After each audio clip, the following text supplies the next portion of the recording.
오늘은 안거 결제일이죠. 불기 2567년 동안거 결제를 우리는 이제 음력 날짜로 하다가 지금은 그 근처 일요일인 오늘, 아마 음력으로는 내일이 결제일일 겁니다. 우리는 오늘 결제하고 9주 동안 합니다. 9주 동안 하고 일요일만 놓고 치면 10번 하고, 그러니까 9주 플러스 하루예요. 정확하게는. 부처님 때에도 이미 안거를 하시는 모습을 우리는 지금 몇 개월째 보고 있죠. 첫 번째 안거부터, 첫 번째 안거는 부처님께서 성도하신 다음에 처음으로 법륜을 굴리셨다.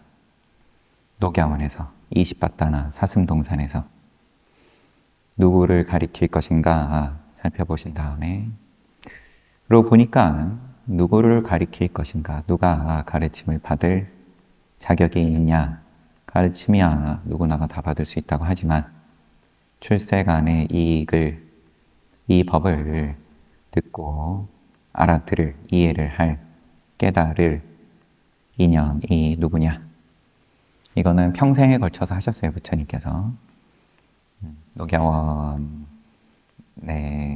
녹야원에서 하신 건 아니지만 성부드가야에서 7주 동안 7번에 걸쳐서 자리를 바꾸시면서 과에 정에 들어가서 시간을 보내신 다음에 법륜을 굴리기 위해서 또 떠올려 보셨을 때,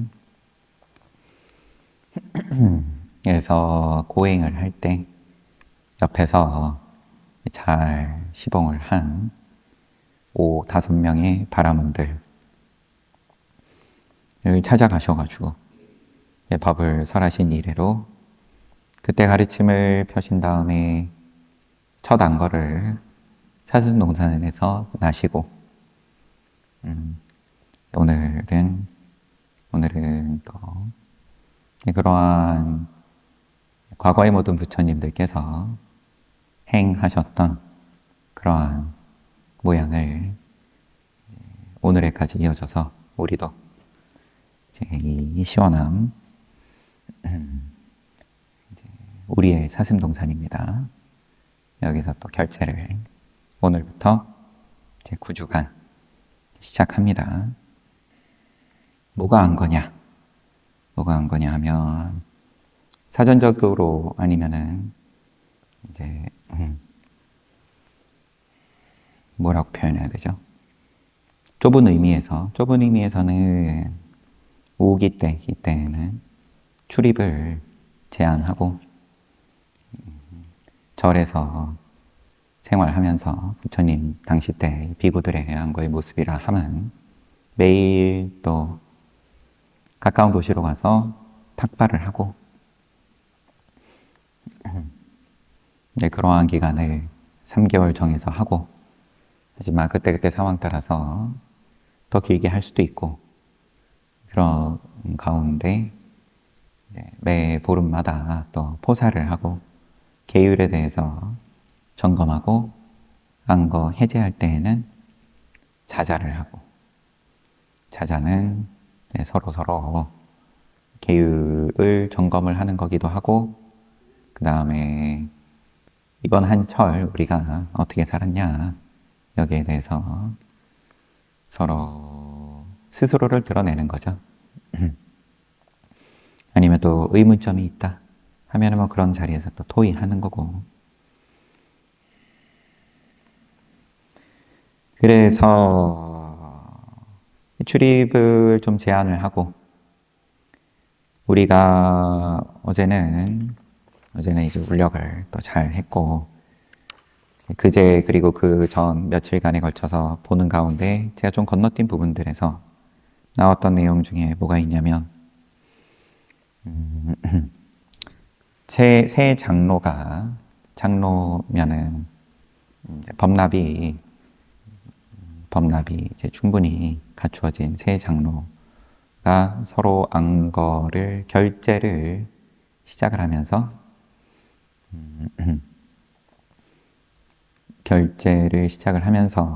서로 우리 이번 한 거 한번 잘 해보자 이런 거죠. 결국은 출입을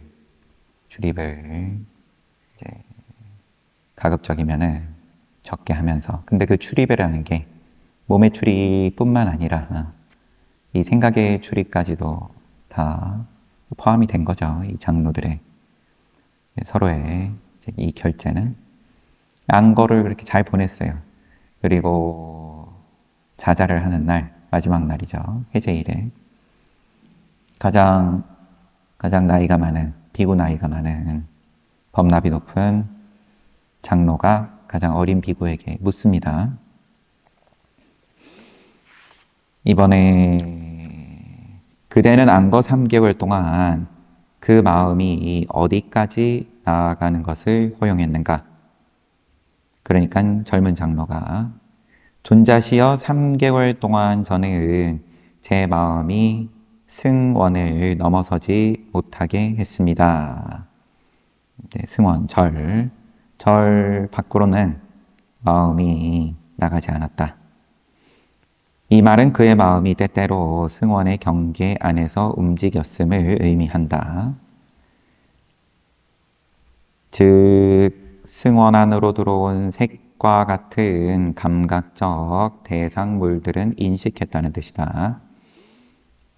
그러나 안거 동안 여성이 승원을 방문하는 일 등은 없었으므로 그의 마음이 곱비 풀린 말처럼 돌아다닌 경우는 없었다.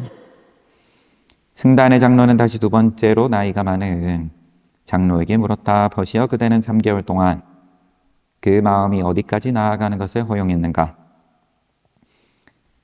이에 질문받은 장로가 존자시여 3개월 동안 저는 마음이 제 방을 넘어서지 못하도록 했습니다. 그러자 대답을 마친 두 명이 가장 연로한 장로에게 존자시여 존자께서는 지난 3개월 동안 그 마음이 어디까지 나아가는 것을 허용했습니까? 그러자 가장 연로한 장로가 말했다. 벗들이여 3개월 동안 나는 마음이 내 몸을 넘어서서 움직이는 일을 허용하지 않았다.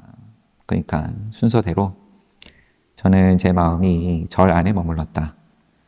제 마음이 몸에 머물렀다. 제 마음이 죄송합니다. 제 마음이 방에 머물렀다. 그 다음에 가장 연로한 장로는 몸에 머물렀다.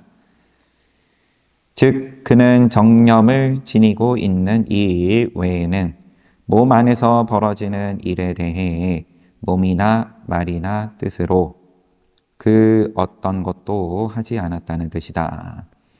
또한 앞으로 일어날 행동에 대해 먼저 알아챈으로써 몸 밖으로 마음이 나가 방황하게 하지 않았다. 생각이 이제 자기가 자기 마음을 보는 정도가 그전 같으면 그럼 뭐 여기에 세 명의 존재라고 보면은 경우로 보면 한 명은 이제 마음이 이제 슬슬 좀 움직이다가 이제 승원에서 왔다 갔다 할 때는 자기가 이제 알고, 그럼 여기서는 더 아예 밖으로 나아가는 거는 자기가 단속을 할 수 있었다. 또 그 다음에 두 번째 장로는 방에서 움직이는 정도에서 자기가 알아차렸고, 마지막 세 번째 장로는 자기 몸 밖으로 나갈 일이 없었다. 굳이 마음이 그렇게 밖으로 나가지도 않고 조금 이제 나가려고 하면 내가 이미 그때 알았다. 그러면은 자기 마음의 움직임에 대해서 한참 벗어나고 알고, 아니면은 뭐 적당히 벗어나고 알고, 아니면은 이제 조금 움직이려고 들면 이제 거기에 대해서 벌써 안다. 이 앞으로 일어날 행동에 대해서 먼저 알아챈다. 존자시여 매우 훌륭하십니다. 이렇게 나왔는데, 그러면 이런 얘기는 이제 뭐 드문 이야기는 아니니까, 그러면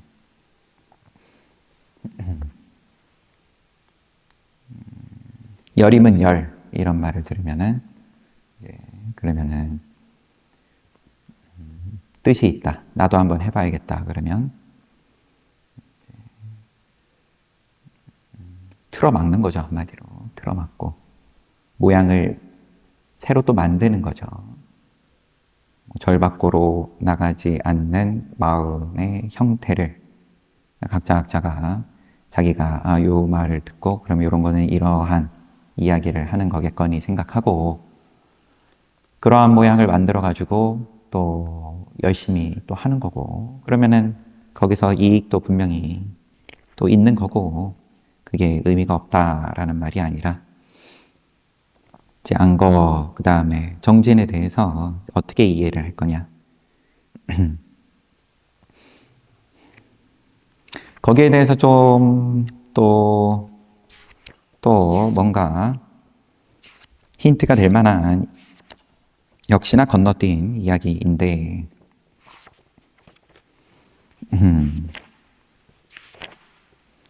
스리랑카에 마하시와라는 장로가 있었고 그에게는 제자가 3만 명이 있었는데 아니네요. 그에게 배운 제자 중 3만 명의 아라한이 있었다. 아라한이 3만 명이 있었어요. 그럼 굉장한 건데 이 장로는 그런데 그 제자 중에 한 명이 나의 스승이신 마하시와께서 성취한 덕성은 어떤 것일까? 그러고 스승을 봤더니 신통이 있었겠죠. 아니면 신통 없어도 아라한이니까 깨끗하니까 스승을 비춰보니까 스승은 아직 범부라는 사실을 알았다. 제자를 그러면 아라한이 3만 명이면 그 외에도 그러면은 셀 수 없을 만큼 제자들이 많았을 텐데 우리 스승은 그냥 범부네. 이렇게 안타까울 수가. 나의 스승 마하시와는 타인을 인도했을 망정 자신을 인도하지는 못했구나. 그래서 이제 스승 찾아가가지고 그러고 이제 질문을 합니다. 존재하시어 저는 가르침을 받고자 왔습니다. 그런데 스승이 버시여 지금은 그대를 가르칠 수 없느니라. 그러면서 그러니까 이제 물으러 온 아라한 제자가 그렇다면 존자께서 탁발하러 갈 방향을 고려하기 위해 머무는 곳에서라면 배울 수 있겠습니까? 그러니까 뭐 지금 이제 뭐 탁발하러 갈 방향 정하는 장소는 뭐냐 이게 중요한 게 아니라 지금 바쁘시면 그러면 안 바쁘실 만한 그러한 시점들을 계속 물으면서 질문이 굉장히 많이 이어져요. 그런데 모든 질문에 대해서 스승이 그때에도 다른 비구들이 질문하기 위해 나를 기다리고 있을 것이다.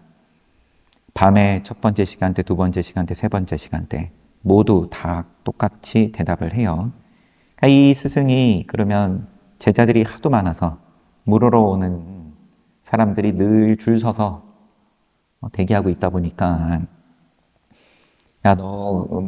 너가 너 기다리면 물어볼 수 있었겠지만 정황상 바로 물으려 그러면 너를 위해서 내가 예약이 꽉 차가지고 내줄 시간이 없다. 이제 얼굴 씻을 때, 양치할 때까지 물었는데도 다 거기에 대해서 똑같이 대답을 합니다, 스승이. 존자시여 존자께서 얼굴을 여기에 모두 다 거절당한 다음에 제자가 존자시여 존자께서 얼굴을 씻은 뒤 명상에 잠기기 위해서 앉으실 때 혹은 앉은 자세를 옮길 때라도 잠시 잠깐 그럼 뭐 다리를 바꾼다든지 그때라도 제게 나눠줄 시간은 있을 것입니다. 그런데 지금 존자께서 하시는 말씀만 듣자면 죽을 시간조차 없을 것 같습니다.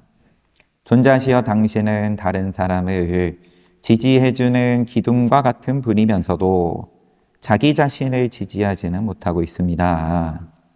지금 뭐가 급하냐? 나는 이미 할 일 다 해마쳐가지고 아라한과에 올랐고 존자님은 지금 범부인데 그런 말은 대놓고 하지 않습니다, 지금. 근데 이제 묻는 말마다 다 내가 바쁘다. 내가 바빠서 할 일이 제자들을 가르치는 부처님 법을 전하는 굉장히 귀한 시간이라 하더라도 스승이 그거 가지고 지금 아라한가에 오르지를 못했으니까 뭐가 급합니까? 이런 거죠. 스승님은 뭐가 급하길래 죽을 시간조차 없는 것 같다. 당신은 다른 사람을 지지해주는 기둥과 같은 분인데 스스로는 지지하지 못한다. 제가 이곳을 방문한 이유는 당신에게서 가르침을 받기 위한 것이 아니었습니다. 이게 그나마 가장 노골적인 표현인데 제자는 이렇게 말한 뒤에 그곳을 떠났다. 그제야 마하시와 장로는 제자가 방문한 진정한 이유를 알았다. 저 비구에게는 나한테 더 배워야 할 것이 없다. 그가 이곳에 온 것은 나를 깨우치기 위해서였다. 하지만 지금은 숲속으로 독거하러 갈 시간이 못 된다. 그러니 내일 아침에 떠나야겠다. 어쨌든 이제 발심은 됐죠. 스승 입장에서. 경전은 얼마나 해박한지 제자가 묻고 싶어가지고 찾아오는 사람들이 언제나 구름같이 모여 있는데 그런데 지금 내 아라한 제자가 나한테 하고자 하는 말을 내가 무슨 소리인지 좀 알겠다. 죽을 시간도 없어 보인다고 하니까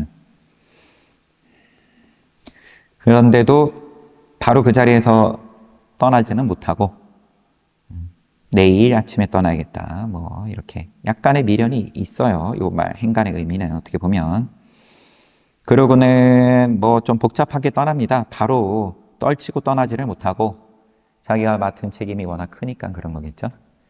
하지만 그래도 이게 좀 불안하긴 했는데 처음 볼 때 보통 이야기가 이렇게 진행되면 아라한가에 오르지 못하고 뭐 일을 당해서 죽는다든지 그렇게 가니까 그래도 다행히 어찌어찌 떠납니다. 그런데 자기는 한 3일이면 되겠지 3일이면 되겠지 생각하고 갔는데 그래서 이제 13일부터 정진한 거예요. 13, 14, 15, 15일 결제일. 이제 결제일 할 때는 자기 또 돌아와가지고 뭐 또 소임 살아야겠죠.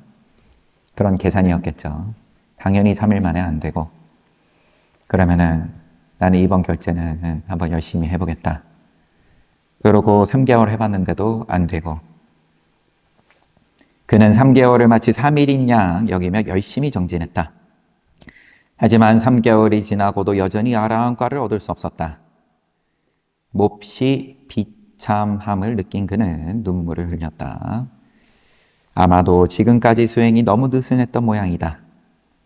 그러면서 이제부터 나는 눕지도 않고 발을 씻지도 않겠다.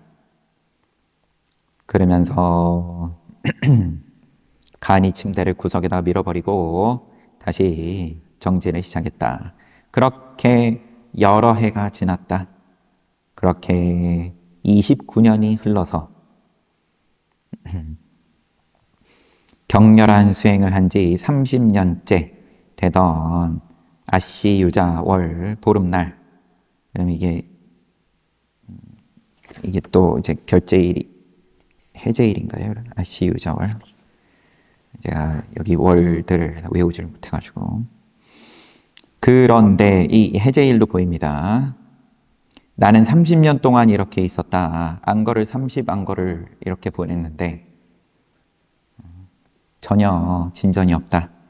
그래가지고 눈물을 흘리고 있으니까 그때 장로는 여인의 흐느끼는 소리를 들었다. 누가 거기서 울고 있는가? 존자시여 저는 천상의 여인입니다. 왜 그대는 울고 있는가? 존자께서도 울고 계시지 않습니까? 존자를 보아하니까 우는 것이 도와 결과를 얻는 길인 듯 해서 저 또한 도와 결과를 얻고자 울고 있는 것입니다. 여인의 천상의 여인인데 천상의 여인의 말에 나이 든 비구의 자존심은 참혹하게 흔들렸다. 이 천상의 여인이 이 말은 간단해가지고 그럼 정말로 빈정거리려고 옆에서 울고 있는데 옆에 가가지고는 자기도 우는 흉내 낸 건지 아니면은 뭐 뭔가 진짜 아 저렇게 하면 도인 되나 보다 싶어가지고 따라 한 건지는 모르겠습니다. 하지만 어쨌든 이 비구 이 마하시와 장로는 참혹하게 흔들렸다. 자존심이. 스스로 마하시와야 너는 천상 여인의 웃음거리로 전락하고 말았구나. 이것이 과연 너한테 맞는 일인가? 이윽고 그에게는 강력한 종교적 공포심이 솟아올랐다. 이에 그는 이전보다 훨씬 정진했다. 그리하여 그는 곧바로 사무예제를 갖춘 아란과를 얻었다. 자존심이 참혹하게 흔들리고 강력한 종교적 공포심을 느낀 다음에서 이전보다 훨씬 정진해서 아란과에 올랐어요. 그는 그제야 느긋해질 수 있었다. 그래서 잠시 몸을 펴고 구석에 박아두었던 간이 침대를 정돈했다. 이제 그 이야기의 흐름을 보니까 여태까지는 침대에 구석에 밀어놓고 눕지 않았다가 이제 여유가 생겼어요. 그래서 나 이제 얼마든지 편하게 쉬겠다. 그러고는 발을 씻으려고 하는데 그때 뭐 이제 아란 제자들이 3만 명이나 되니까 신통으로 보고 찾아와가지고는 스승의 발을 서로 자기가 씻어주겠다고 하고 그런 가운데서 사카가 우리 앞에서 봤던 자기 이제 부인의 이름이 수자, 첫째 왕비를 데리고 와가지고 발을 씻어주는 장면으로 이어집니다. 그런데 사카가 씻어주려고 하니까 이 마하시와 장로가 자기는 30년 동안 씻지 않은 거기 때문에 냄새가 지독하다. 그러면서 꺼려해요. 자기가 직접 하겠다고. 제자들 할 때도 거절하고 제자들이 씻어준다고 할 때도 나는 30년 동안 발을 씻지 않았어. 인간의 몸은 냄새가 나오. 그 냄새는 너무 자극적이어서 100요자나 떨어져 있는 천신들에게까지 미치오. 그것은 마치 목에 썩은 고기를 달고 있는 것처럼 불쾌하오. 그러니 내가 씻도록 내버려 두시오. 그러니까 사카가 하는 이야기가 천신에게는 당신의 계율에서 나는 향기로 인해 인간의 생리적인 냄새는 가려집니다. 계율의 향기는 욕계 천신들의 영역을 넘어서고 브라만 세계의 정상에까지 이릅니다. 존자시여 계율의 향기를 넘어서는 향기란 없습니다. 당신의 계율이 우리로 하여금 당신께 봉사하도록 내봅니다. 그러고는 왼손으로 발목 잡고 오른손으로 발을 씻어줬다. 발바닥을 씻었다. 그러자 어린아이의 부드러운 발바닥처럼 빛이 났다. 이렇게 마무리 짓고 천상으로 돌아갔어요. 사카는. 그러니까 이 계율이 그럼 뭐냐? 대해서는 더 언급은 없습니다. 여기선. 그런데 계율은 아라한과를 얻기 위해서 제자한테 한번 면박을 당한 다음에 아라한과를 얻겠다고 깨닫겠다고 정진을 시작하기 전에도 계율을 잘 지켰을 테고요. 이 마하시와 장로는 워낙에 부처님법 설한다고 늘 이 자기 짬이 안 날 정도였으니까 그러면 딱히 계율을 어기고 싶어도 계율 어길 시간도 없는, 죽을 시간도 없을 정도라는 소리까지 들었으니까 그럼 그전에도 분명히 계율은 잘 지키고 있었을 테고 그러면 30년을 이렇게 용맹정진을 하면서 그동안도 당연히 계율을 잘 지켰을 테고 그런데 왜 굳이 그럼 사카는 아라한과를 얻은 다음에서 이 마하시와 장로가 아라한과에 오른 다음에서 나타나가지고 그러면은 이 아라한과가 분명히 의미가 있는 건데 그런데 그때 하는 얘기가 계율이 당신의 계율에서 나는 향기가 몸에서 나는 30년을 씻지 않았어도 몸에서 나는 악취는 얼마든지 뛰어넘는다. 이런 이야기를 하니까 결국은 깨닫는 게 계율이다. 라는 말로 이어지는 건데 그러면은 물론 깨닫지 않아도 계율 지키는 거는 청정한 계율을 지계를 지니는 것은 그만큼 또 공덕인 거고 바람일 행인 거고 하지만 이게 그런 것 정도로는 이런 천신의 왕 사카가 나타나가지고 발을 씻어주지는 않는다. 천신의 기준에서 계율이다 할 것 같으면 아라한과 깨달음을 자기가 얻었을 때 그게 곧 계율이다. 출세간의 계율이다. 모양 없는 계율이다.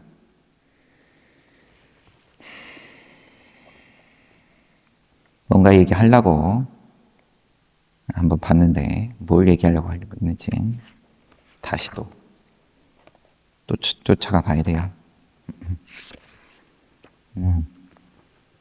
우리 결제일이어가지고 결제 얘기하고 있었죠. 결제인데 그러면 이렇게 모양으로 나는 생각을 정말 단속을 잘 하겠다. 이러한 입장으로서 수행을 정진을 해야 되는 입장도 있고 그런데 그러면 그런 입장은 이런 풀타임 비구의 입장에서는 뭐 또 해볼 수도 있는 거고 이렇게도 해보고 싶으면 해보는 거고 누워서 그러면은 자지 않고 늘 앉아서만 지내보겠다 뭐 해보고 싶으면 해보는 거고 그런데 이게 그러면은 우리의 입장에서는 일상을 살아가야 되는 입장인 거고 그러면 그렇게 어떤 단기간에 걸쳐서 집중해서 뭔가 맛을 보는 그러한 체험을 하고 나서도 여기서 이 세 장로가 해제를 하고 나서 서로 간에 점검을 하는 이러한 모양을 이제 굳이 써야 되느냐라고 한다 그러면은 이거는 맛보기 전에 성인의 과에 대해서 스스로 맛보든 아니면 최소한 다른 사람 맛보는 거를 옆에서 구경이라도 그러면은 뭐 냄새라도 좀 직접 자기 입안에 자기가 넣어보지 못했을 것 같으면 야 옆에서 그러면 얼마나 맛있게 먹고 저 사람이 얼마나 표정이 좋아하고 아니면 향기가 어떤지 구경이라도 한번 해본 다음에는 그러면은 뭐 직접 동참해가지고 또 자기가 한번 맛을 보겠다라고 하든지 아니면은 이제 한번 그냥 편안하게 여기 아라한과에 오르고 마하시와 장로가 얘기한 것처럼 스스로 아라한과에 오른 다음에서야 느긋해졌다. 그 다음에는 얼마든지 다시 침대 폈다. 죽을 때까지 침대는 더 이상 쓰면 안 되는 거고, 마음은 꽉 묶어가지고 도망 못 치게 가둬놔야 되는 거고, 맛본 다음에는 하고 싶은 대로 한다. 그러고 나서도 앉아서 자고 싶으면 앉아서 자는 거고, 누워서 자고 싶으면 누워서 자는 거고. 그러면은 결제를, 정진을 어떻게 하라는 말입니까? 다시 돌아와가지고 질문을 하시면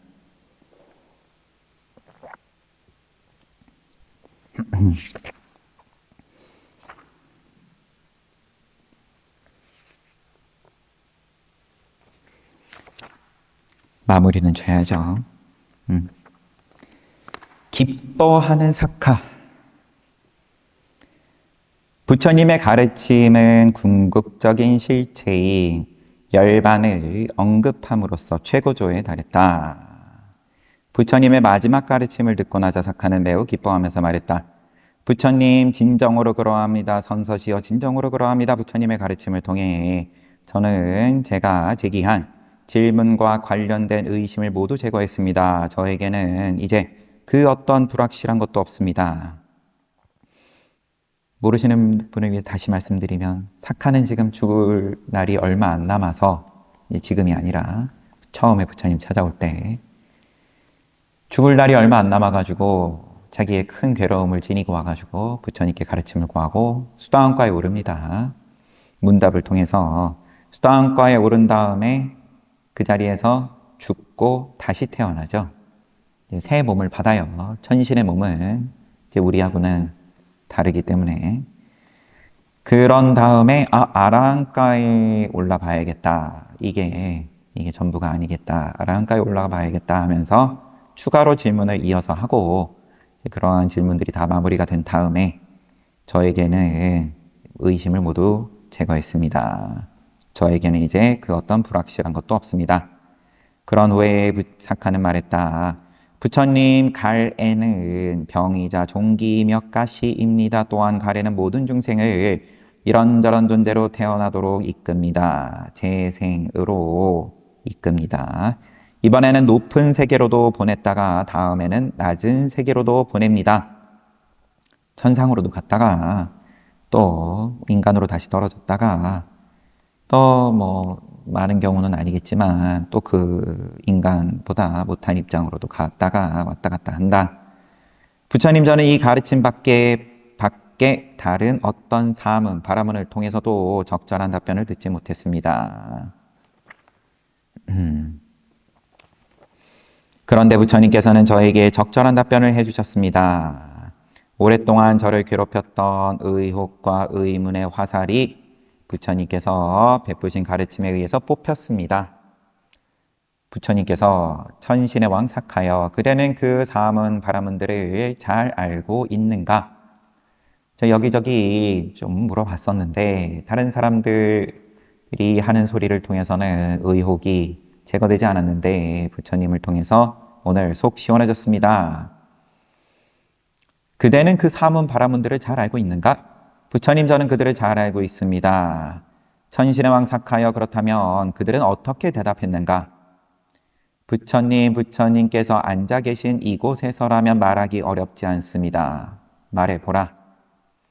어느 날 저는 한적한 곳에서 지내며 변두리에 앉고 눕는 사문 바라문이라고 여긴 이들을 찾아가 질문을 했습니다. 하지만 그들은 제 질문에 답변하지 못했습니다. 그들은 오히려 저에게 존자는 누구입니까? 라고 되물었습니다. 천신의 왕 사카인 걸 몰라봤다. 그래서 저는 대선인이여 나는 천신들의 왕 사카요 라고 대답했습니다. 천신들의 왕 사카여, 존자께서는 어떤 일을 행하셨기에 사카가 되셨습니까? 그래서 저는 제가 듣고 이해한 대로 7가지 선행을 설했습니다. 그들은 제 말을 듣더니 매우 기뻐하며 말했습니다.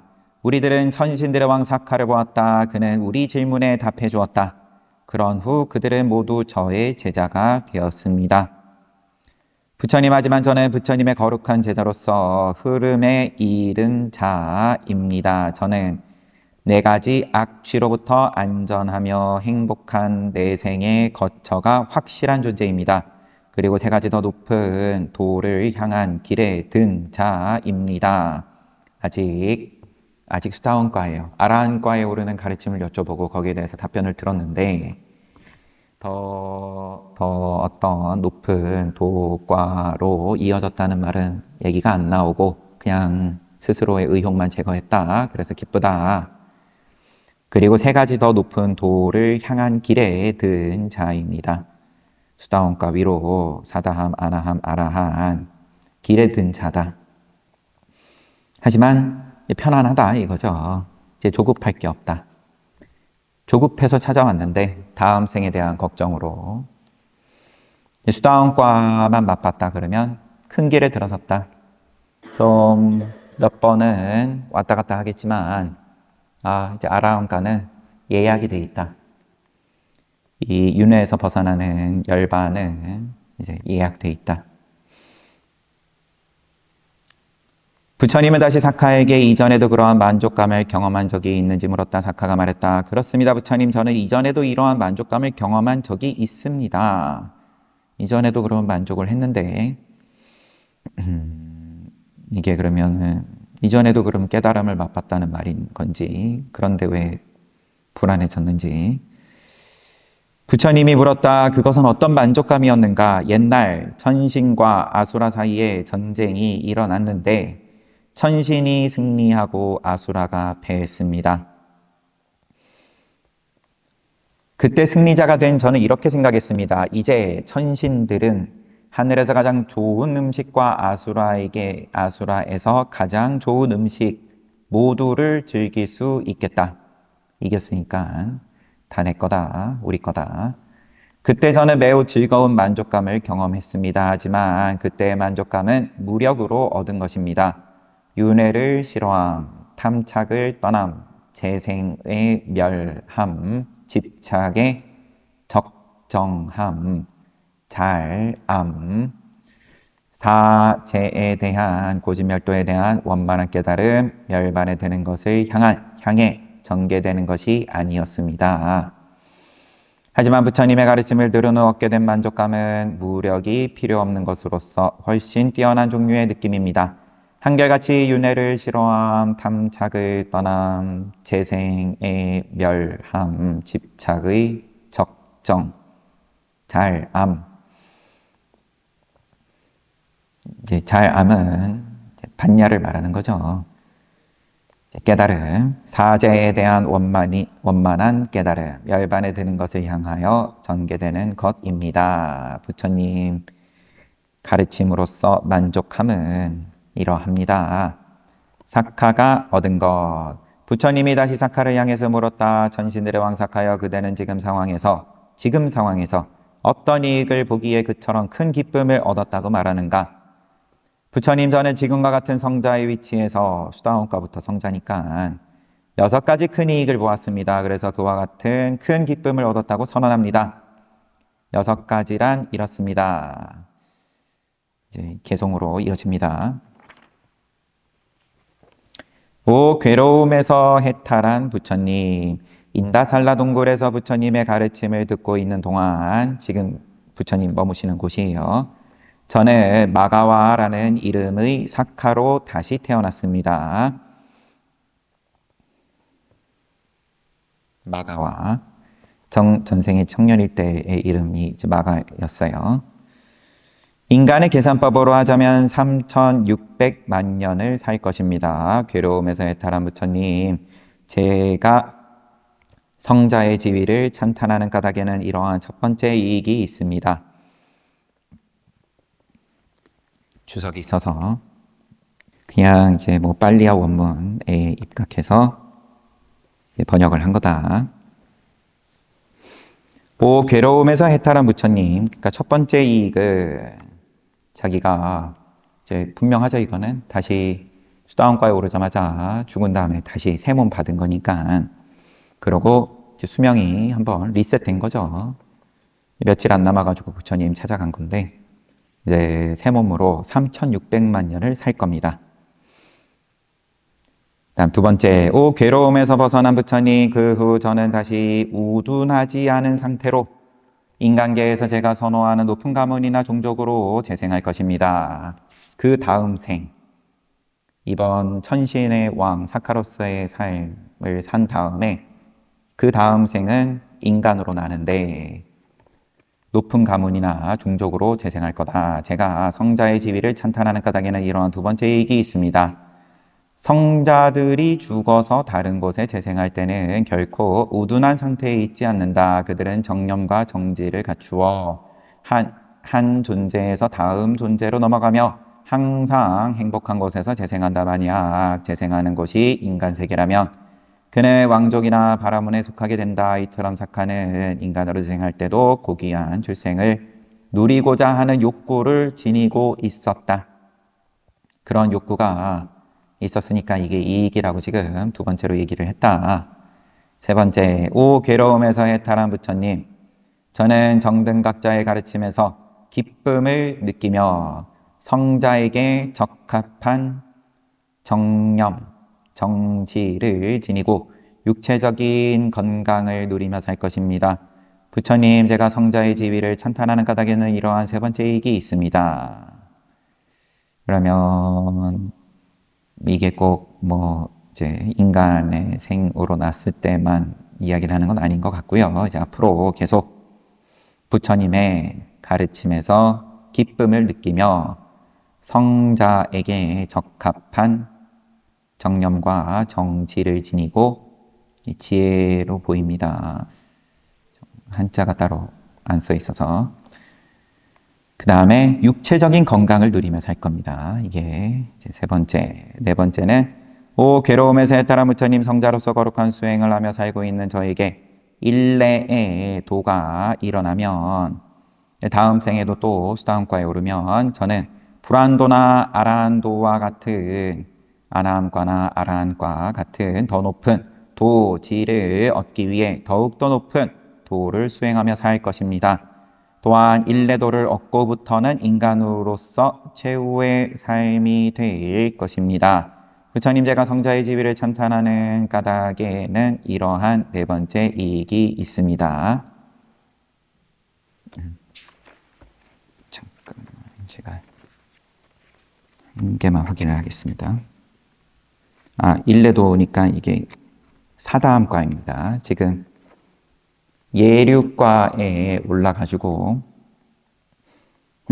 수다함과에는 이미 올라 있기 때문에 이번 생은 이렇게 가는 거고 인간으로 다음에 나가지고 그럼 그 위에 사다함과에 오르면 그러면은 이제 거기서 또 계속 이어서 불안과 아라한과 오를 때까지 수행을, 건강한 육체를 가지고 수행을 잘 할 거다.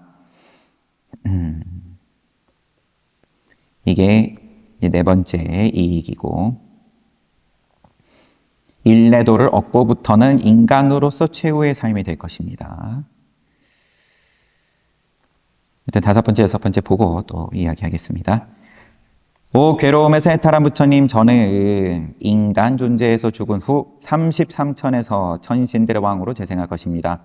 부처님, 제가 성자의 지위를 찬탄하는 까닭에는 이러한 다섯 번째 이익이 있습니다. 마지막으로 오 괴로움에서 해탈한 부처님, 가장 높은 존재인 아카니타 천의 브라만 성자들은 다른 천신이나 브라만에 비해 수명과 지식 등 모든 측면에서 뛰어납니다.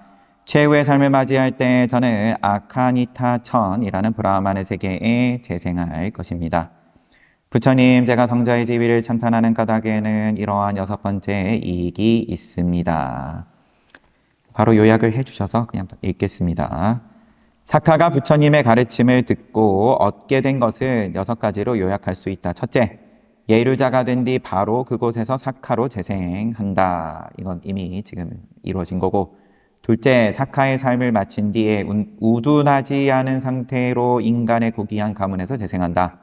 그때 아라한이라는 최종적인 깨달음의 상태에 드는 데까지는 7번의 생이 남았을 뿐이다. 보통 이제 수다원과에 대해서 이렇게 얘기를 합니다. 7번은 좀 이제 인간이든 천상이든 왔다 갔다 한다. 윤회를 반복한다. 세 번째, 우둔함이 없이 다음 생에서도 계속하여 수행을 한다. 넷째, 인간으로 있을 때 일례도를 얻는다. 이것이 인간으로서는 최후가 된다. 다섯째, 마지막으로 인간의 삶을 마친 뒤에 사카로 재생한다. 이제 이것으로 사카가 되는 것이 세 번째.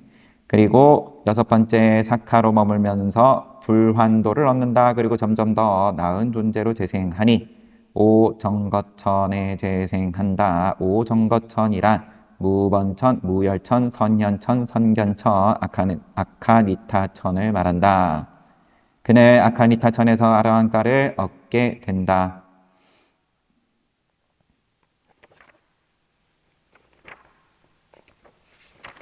오정거천에 대한 설명으로서 그냥 마무리가 되네요. 여기서 잠시 오정거천에서의 삶에 대해서 알아보자. 불안자가 된 아라함과에 오른 사카는 이제 일대기, 부처님의 일대기에서 늘 보면 이제 제가자의 입장으로서 오를 수 있는 가장 높은 깨달음이 아라함과라고 계속 나옵니다. 아라함과에도 오를 수 있고 대신에 그러면 이제 아예 모양을, 업식을 바꿔야 된다. 이제 풀타임 수행자로서의 업식으로 바꾸지 않으면 이게 몸에 안 맞는다는 거겠죠. 마을에서 계속 마을 일 하고 살려면. 이때하고 지금의 이제 입장이 많이 다르니까요. 지금이야 마을에 살면서도 얼마든지 내가 수행자로서의 시간을, 내가 스케줄을 꾸릴 수 있으니까 각자의 복력에 따라서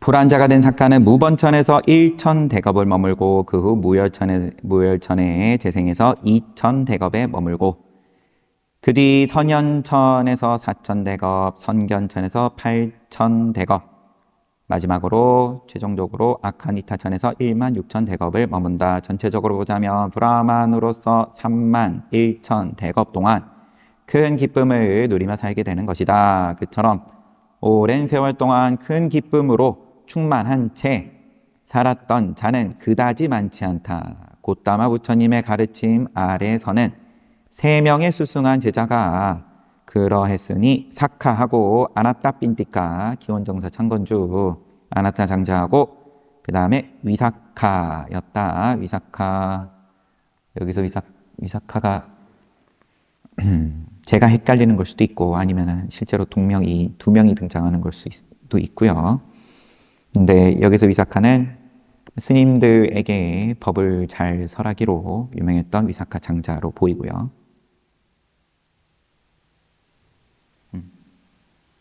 아니, 또 헷갈려요. 절 어머니 위사카인가요? 사카는 다시 이렇게 말하며 결론을 맺었다. 부처님, 저는 그러한 6가지 이익을 보았기에 즐거운 만족감을 찬탄하는 것입니다. 결국은 앞으로 계속 잘 될 일만 남았다. 즐거운 삶을 7번 반복한 다음에 그 다음에 이제 윤회에서 벗어난다. 그리고 사카는 다음 개성을 읊으며 부처님을 찬탄했다. 대적할 리 없고 4가지 진리를 아시며 태양의 진족이자 용맹정진을 구비하셨으며 모든 가래의 화살을 뽑아버리셨으며 바르고 원만하게 깨달은 분이신 부처님께 두 손 모아 공손히 절하옵니다. 오 괴로움에서 해탈한 부처님, 우리 천신들은 여태까지 브라흐만에게 공무를 바쳤지만 천신 위에 브라흐만 천신으로 세계관이 그렇습니다. 오늘부터 당신께 공무를 바칠 것입니다. 이제 우리는 당신을 경배합니다. 오 괴로움에서 해탈한 부처님, 당신만이 바르고 원만히 깨달은 분이시며 천신과 인간의 스승입니다. 천신의 세계를 포함한 모든 중생계에서 영광과 진리의 체현에 있어 당신과 같은 존재는 아무도 없습니다. 부처님을 이제 구체적으로 찬탄을 하고요. 여태까지 또 브라만을 모셨는데 이제 우리는 당신을 경배합니다. 사카는 부처님을 찬탄하는 개송을 읊은 후에 판차시카에게 말했다. 판차시카는 처음에 부처님 만나기 위해서 심부름 보냈던 이제 그런 이제 천신입니다. 여기서 판차시카가 노래를 불러서 이제 부처님께서 혹시 이제 아라한과에 선정에 들어가 계시면 이제 만날 수 있게 좀 주선을 해달라, 뭐 이런 이야기가 앞에 있었습니다. 오 판차시카야, 그대 덕분에 우리는 동등하시며 바르고 원만하게 깨달으신 부처님을 뵙는 특권을 누렸다. 그대에게 큰 도움을 받았다. 이에 그대를 그대의 아버지의 지위인 건달바의 왕에 임명한다. 그대는 건달바들의 다음번 왕이 될 것이다. 또한 그대가 그토록 원했던 아름다운 여인 수리야와차사와 약혼시키겠다. 사카는 마지막입니다. 사카는 몹시 흥겨운 나머지 3번에 걸쳐 땅을 두드렸다. 그러면서 말했다. 동등하시며 바르고 원만하게 깨달으신 세존께 절하옵니다. 여기서 사카가 땅을 두드린 이유는 그가 바로 그 땅 위에서 출세간법을 얻었으며 또한 그 땅이 부처님과 같은 위대한 인물을 배출했기 때문이다. 부처님의 가르침을 통해 사카는 법의 눈을 얻었다. 그는 그 눈으로 번뇌들을 물리치고 다음과 같은 사실을 알게 되었다. 생하는 성질을 가진 것은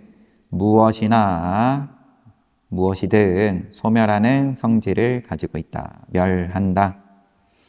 생했으면 멸한다. 사카는 그와 같이 예류자가 되었고 그와 함께 했던 8만의 천신들도 예류자가 되었다. 주석들이 많이 있지만 뭐 볼만한 거면 또 다음에 제가 소개를 하고, 아무튼 이렇게 8권 대불정경 8권 교화부 5권이 끝났습니다. 교화부가 통째로 끝났어요. 이제 마지막은 열반부입니다. 부처님의 마지막 마지막 모습에 대해서 한 것만 남았는데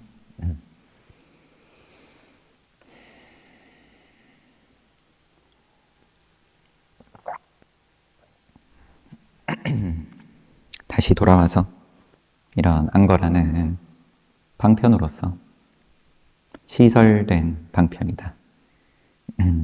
금강경에 시설되었다. 시설된 중생계다. 중생계가 통째로 시설되었다. 담겨져 있는 의미는 임시다. 임시. 안거에 대해서 뭔가 의미 부여를 크게 하고 찬탄을 하고 이제 이런 게 약이 되시는 분들을 위해서 이렇게 이야기를 하지만 또 임시다. 임시다. 비구의 모양을 쓰고 있는 것 또한 임시다. 그러면 뭘 위한 임시냐? 사칸의 그 맛을 보고 크게 찬탄하면서 자기는 더 이상 바라는 게 없다. 나 이제 느긋해졌다. 이런 건데 여러분들께서도 다 이러한 느긋함에 대해서 이미 맛보시고 그 느긋함을 즐기고 계시고 이제 침대 펴고 누워서 잔다 이런 거죠. 몸뚱아리는 있으니까 침대에 누워서 잔다 그래도 또 괴로움이 없지는 않겠지만 하지만 그래도 느긋하다. 다 같이 그 느긋함에 대해서 편안해도 느긋하고 괴롭고 힘들어도 그래도 느긋하다. 이게 긍정이 되는 또 한철 됩시다. 쉬었다가 정진하겠습니다.